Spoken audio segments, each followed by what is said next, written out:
성경은 행복의 책입니다. 온 우주 만물을 만드시고 인생을 만드신 하나님이 너희가 이렇게 살면 정말 행복할 수 있어, 그런 내용을 온통 담고 있습니다. 신명기 10장 13절 같은 경우인데요, 제가 청년기에 읽고 깜짝 놀랐습니다. 내가 너의 행복을 위하여 주는 말씀, 이런 구절이 있거든요. 성경은 인생을 만드신 하나님이 이렇게 살면 행복하다는 행복 매뉴얼이고요, 인간 사용 설명서와 같은 것, 건강하게 행복하게 잘 사는 내용들로 가득합니다. 그래서 오늘 이 제한된 시간 안에 성경이 제시하는 행복론입니다. 행복해지는 원리 몇 가지를 초대받아 오신 여러분과 함께 나누고 싶습니다. 첫 번째 원리가 뭐냐 하면, 제1원리는 하나님의 사랑을 알아야 합니다. 생뚱맞으시죠?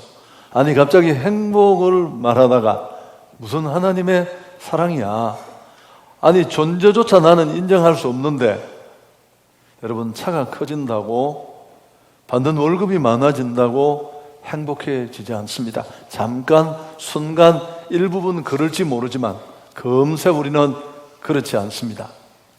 어쨌든 좀 뒤에 더 설명을 드리겠습니다만은, 하나님은 우리 한 사람 한 사람을 사랑하십니다. 뿐만 아니라 우리 한 사람 한 사람을 향한 놀라운 계획을 가지고 계십니다. 처음에 이 내용을 들으면 야릇한 기분이 들 수 있습니다. 하나님이 나를 사랑하신다고, 좋다. 어느 정도나 사랑 얘기를 하니까 그건 내가 접어두더라도, 아니 나를 위해서 얼마나 많은 사람이 이 땅에 살고 있는데 나를 위해서 계획을 가지고 계신다고. 여러분 그렇게 반문할지도 모릅니다. 그렇지만 하나님은 우리를 정말 사랑하시고 우리를 향한 계획을 가지고 계십니다. 사실 이 하나님의 관심은 다른 말로 바꾸면 사랑이라고 할 수 있는데, 성경은 우리를 향하신 하나님의 사랑을 이렇게 적고 있습니다. 로마서 5장 8절에 있는 말씀인데요, 우리가 아직 죄인 되었을 때 그리스도께서 우리를 위하여 죽으심으로 하나님께서 우리에 대한 자기의 사랑을 확증하셨다. 여러분 사랑의 속성 하나가 있는데, 그 속성이 뭐냐 하면 전달이 용이하지 않다는 겁니다. 연인 간에도 그래요. 어젯밤에 카페에 모여서 머리를 맞대고 자기 사랑에 수백 번을 얘기했는데 아침에 또 전화가 왔어요. 자기 나 사랑해? 이 전달이 안 쉽습니다. 심지어 부모와 자식 간에도 다르지 않습니다. 어떤 상처 많은 사람은 자기가 숨을 거둘 때까지 자신을 향한 어머니 아버지의 사랑을 확신하지 못하는 사람도 있습니다. 사랑이 원래 그런 것입니다. 하물며 하나님의 사랑이 얼마나 우리에게 간격이 느껴질 수밖에 없을 텐데, 여러분 우리를 향하신 하나님의 사랑은 막연하거나 피상적이거나 말만의 사랑이 아니라고 말합니다. 하나님이 우리를 사랑해서 자기 아들 예수님을 보내셔서 우리 사랑의 극단적인 표현으로 우리 대신 희생되게 하셨답니다. 뒤에 좀 설명하겠습니다만, 여러분 이게 어느 순간에 하나님의 도움으로 이렇게 가슴에 절절히 와 닿으면 다 거꾸로져요. 천하의 내 힘으로 살고 나는 부모에게 작은 것 하나 물려받지 않고 내 힘으로 여기까지 왔다고 떠들던 그런 고집불통도, 자아로만 똘똘 뭉쳐진 사람도 땅에 코를 박고 펑펑 울어요. 그건 좀 뒤에 더 말씀을 드리도록 하고요. 제가 오늘 시간이 없어서 실례를 다 들지 못합니다만, 여러분 꼭 기대합니다. 오늘 다른 거 다 못 보고 못 알고 가더라도 여러분 이 하나님의 사랑을 아주 조금이라도 발견하고 돌아가시면 좋겠습니다. 자, 두 번째 행복해지는 성경이 말하는 원리는, 제2원리는 자기 죄를 알아야 합니다. 여러분 하나님의 사랑이 그렇게 크고 우리를 향한 그 사랑이 막연한 사랑이 아니라 말만의 사랑이 아니라고 했습니다. 자기 아들을 희생할 만큼 그분의 사랑은 구체적이고 확실한 사랑인데, 그럼 우리는 왜 그 사랑을 모를까요? 그 이유가 바로 죄 때문입니다. 우리가 죄 때문에 하나님을 떠나서 하나님의 사랑도 모르고 그 계획도 모르는 채 인생이 내 것인 줄 알고 내 마음대로 사는 것입니다. 좀 설명을 해보겠습니다. 여러분, 이 땅에 있는 사람들 중에 죄 없는 사람은 한 사람도 없습니다. 성경은 이렇게 말합니다. 로마서 3장 23절이라는 곳에서, 좀 지루하실 수 있으니까 제 혼자만 얘기하면 같이 한번 읽어볼까요? 모든 사람이 죄를 범하였음에 하나님의 영광에 이르지 못한다. 우리가 하나님께 나아가지 못하는 이유는 우리 죄 때문이라는 뜻입니다. 원래 우리는 하나님과 함께 살도록 되어 있었는데 죄가 하나님과 우리 사이를 갈라 놓았습니다. 그 이후에 보통 생육법으로 출생하는 어머니를 통해 태어나는 모든 사람은 날 때부터 죄를 가지고 태어나요. 그래서 어떤 분은 우리 몸을 죄의 작업장이라고 했습니다. 세상의 어떤 지식보다 소중한 지식은 내가 죄를 가지고 있다는 걸 아는 지식입니다. 이것도 제 얘기가 아니고 어거스틴의 얘기예요. 제가 이렇게 중층, 아래층을 보니까 나 수긍할 수 없다, 그런 분이 한 120명 정도는 되는 것 같습니다. 제가 좀 설명을 해보겠습니다. 사람은 조금 급하면 엄마를 찾지만 정말 급하면 누굴 찾을까요? 하나님을 찾습니다. 예수 안 믿는데, 하나님이 인정도 하지 않는데. 저는 대구 출신입니다. 대구에서 평생 살다가 10여 년 전에 서울로 왔습니다. 한성교회 사역을 위해서. 그래서 지금도 이렇게 촌발 날리고 사투리 투성인데, 1983년도 그 대구에 초원의 집이라는 디스코텍이 있었습니다. 그 당시는 디스코가 유행을 하던 시절입니다. 제가 청년일 때인데, 근데 이 디스코텍에 전기로 불이 일어났습니다. 그 좁은 공간에 미친 듯이 술 마시고 디스코를 추던 150명 정도의 사람들이 살려고 뒤에서 막 불이 붙어오니까 좁은 입구 하나밖에 없는 곳으로 일순간에 몰려서 무려 25명이 현장에서 불에 타 죽고 86명의 사상자가 났습니다. 다 10대, 20대의 젊은이들이었습니다.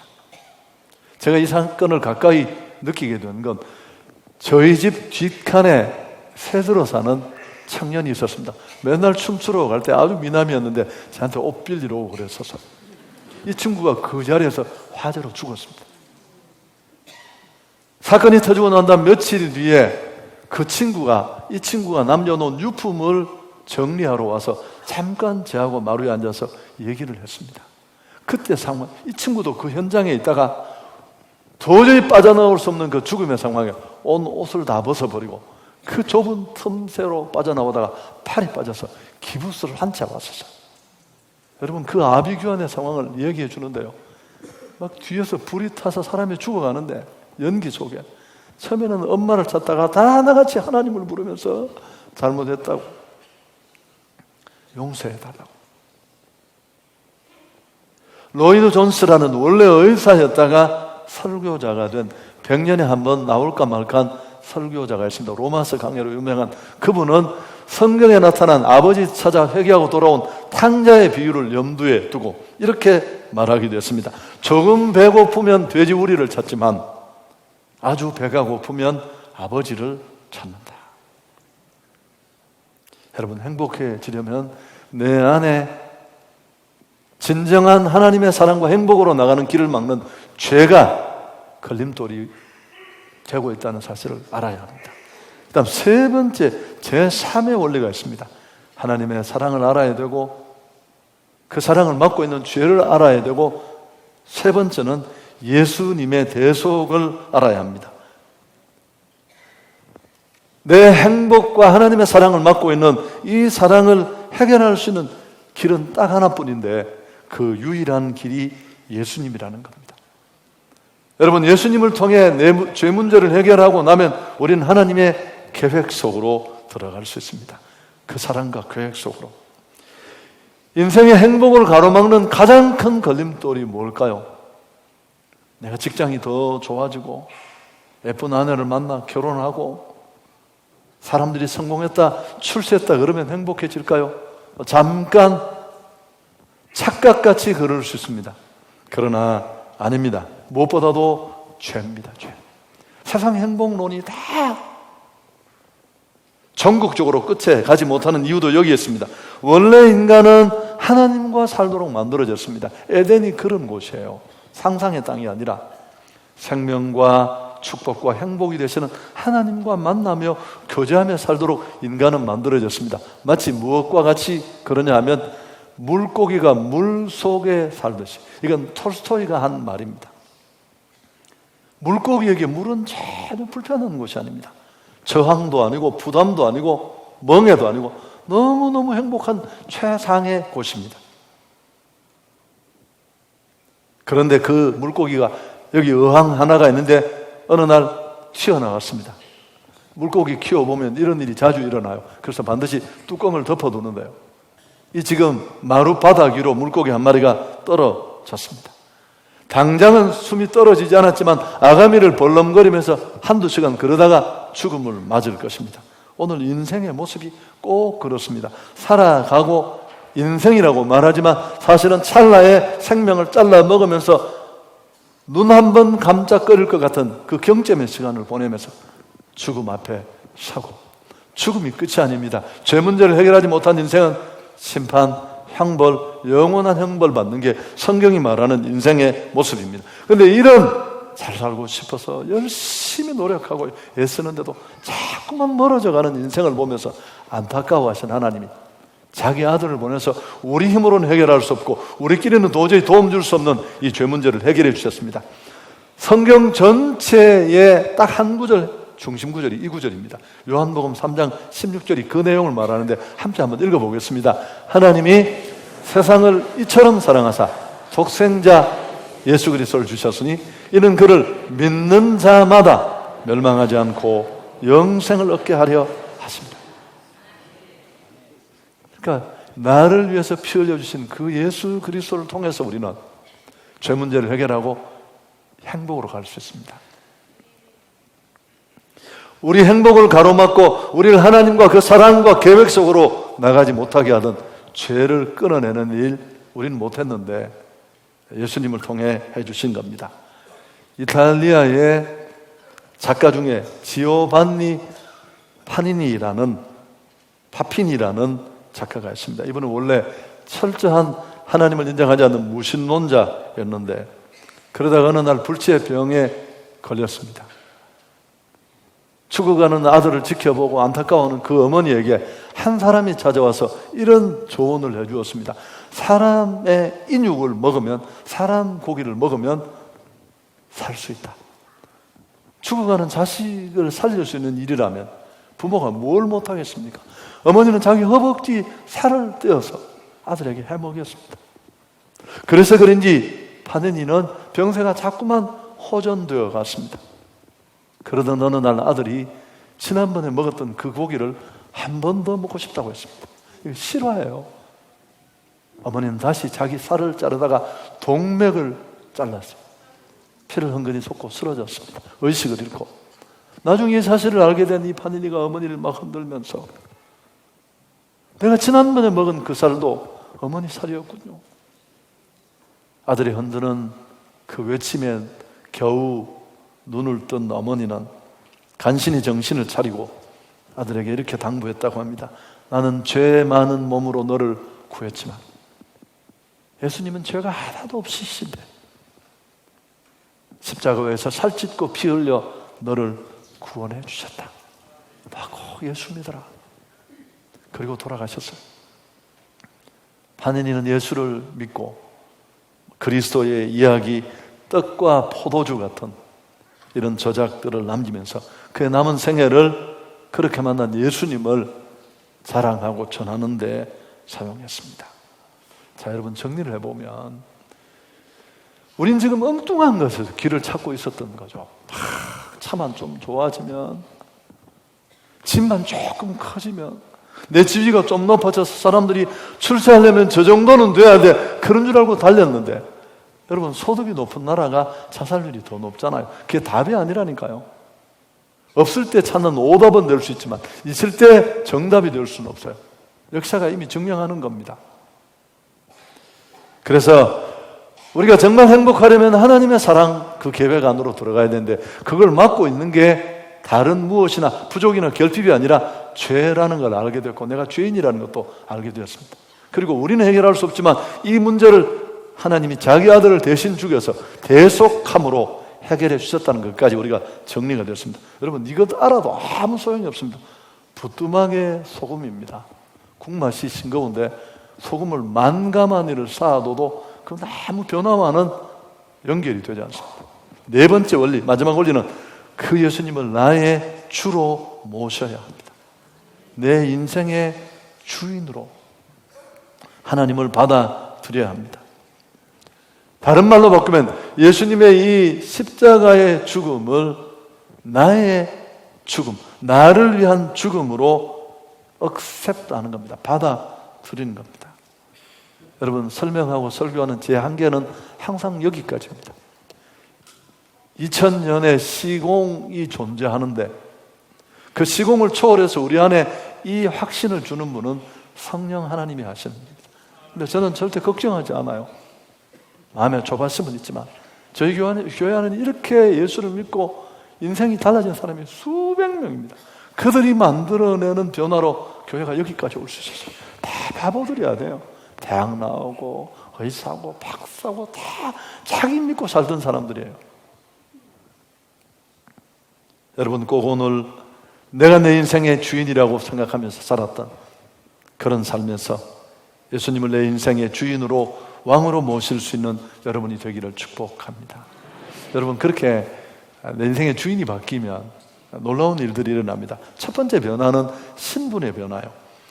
요한복음 1장 12절에 있는 말씀인데, 영접하는 자, 곧 그 이름을 믿는 자들에게는 하나님의 자녀가 되는 권세를 주셨다. 우리가 하나님의 자녀가 됩니다. 여러분, 살고 죽고 인생에 잘 살고 못 살고 화복을 한 손에 쥐고 계신 하나님이 나의 아버지가 되는 겁니다. 세상 살다가 힘들고 고달플 때 부를 수 있는 아버지가 있다는 게 얼마나 멋진 일인지. 그분이 나의 아버지가 되시고 내가 이 사실을 영접하고 억셉트하면, 이 말은 하나님이 나를 책임져 주시고 보호해 주시고 한 걸음 더 나가서 천국까지 유업으로 얻는다는 뜻입니다. 걱정과 고민, 염려 마찬가지입니다. 제게 딸이 둘이 있습니다. 꽤 나이가 많아요. 시집 가야 될 때를 벌써 넘겼습니다. 참고로 이름을 말씀드린다면 도레미 도미솔 양입니다. 근데 지난 8월에 기가 막힐 일이 일어났는데 얘들 둘이가 갑자기 가라는 시집은 안 가고 잘 다니던 직장을 둘이 한꺼번에 동반해서 사직을 하고 유럽에 한 달 여행을 떠났습니다. 여러분, 제 세대에서는 이건 이해할 수 없는 일입니다. 그래서 내가 이걸 붙어서 쪼잘쪼잘 얘기도 할 수 없고 자기 엄마한테만 내가 불만을 어렴풋이 얘기를 하고, 내 상식으로는 이게 이해가 도저히 되잖아. 그래서 내가 억장이 무너져서 어떤 분을 만나서 얘기를 하는 중에 이 얘기를 했습니다. 세상에 요새 이런 일도 다 했다. 그랬더니 이분이 막 웃으면서 요새 애들이 그렇대요. 그러면서 어떻게 도대체 이런 용기가 어디서 생긴지 나는 모르겠다. 그랬더니만 그분이 걔들이 아빠를 믿고 있는 것 같다고. 아니, 예수를 믿어야 되지. 그래서 내게는 그런 아버지가 없었더라고요. 믿을 만한. 은근히 아빠를 믿는 구석이 있었어요. 여러분, 저는 27살에 아버지가 돌아가셨습니다. 이대 독자인 저를 고등학교 때까지 목욕탕 데려가서 때까지 다 씻어주는 귀한 아들이라고. 저는 미래 걱정을 하지 않았어요. 근데 갑자기 저희 아버님이 58세에 꽤 많지 않은 나이에 돌아가시고 6명 가족의 모든 책임을 제가 한순간에 물려받았습니다. 아무도 없는데. 그래서 제가 교회 나와서 많이 울었습니다. 두렵기도 하고. 그러다가 뭘 깨닫게 되었을까? 내게는 아버지가 또 한 분 더 계신다는 걸 알게 됐죠. 그분이 하늘 아버지셨어요. 이론으로는 알았지만, 그렇게 부르기도 했지만, 그래서 많이 울었습니다. 하나님, 나같이 별 볼 일 없는 인생도 한번 돌아보시고 도와달라고. 정말 은혜를 많이 주셨죠. 우리 아들도 이제 군 제대하고 벌써 성년이 다 됐습니다만은, 이 친구가 어릴 때 그래요. 아빠를 데리고 막 구석으로 가는 거예요. 무슨 나선 중요한 일인 줄 알고 가면 구석에 가서 저래서 1,000원만. 그럼 제가 당연히 1,000원 줍니다. 1,000원 가지고 다 할 수 있냐, 그거. 그렇죠. 아빠가 할 수 있는 일이에요. 여러분, 인생을 살아보면 혼자 힘으로 넘어설 수 없는 너무너무 많은 일들, 풀 수 없는 과제들, 좋으신 그 아버지와 의논하는 축복을 여러분이 꼭 누렸으면 좋겠습니다.